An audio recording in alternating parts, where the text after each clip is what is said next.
Isang maganda at mapagpalang umaga po sa ating lahat mga kanegro. Bali si madam ko na may-ari po ng Toyota Wigo. Ito po yung nakaraang vlog ko na tungkol sa thermostat lang po. Sinulit na po ni madam ko. Sinabi na po niya lahat ng problema ng sasakyan. Isa na po rito yung medyo paling ang manubela. Yan, nakasentro po ang gulong niya pero medyo paling. Iaayos po natin yan. Ngayon po, ang naayos ko pa lang po ngayon ay ito pong power side mirror po niya. Okay na po siya. Kumbaga lahat po ay may supply na po siya. Okay na po lahat, may mga contact na po lahat kumbaga ay pinaayos na rin po ni madam ko yung yung power side mirror po niya. Bali kung papansinin niyo po, ayan po. Gumagalaw na po siya. Yun, gumagalaw na po siya. Good na po. Ayan, okay. Good na yung side mirror ni boss madam ko.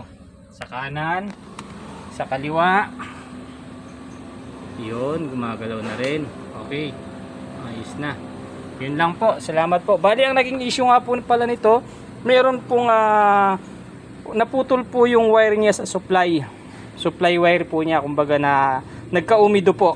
Ayun, bali ang nangyari po, dinukpong ko lang po siya, then ayun, okay na po siya uli. Thank you po, magandang umaga po sa lahat.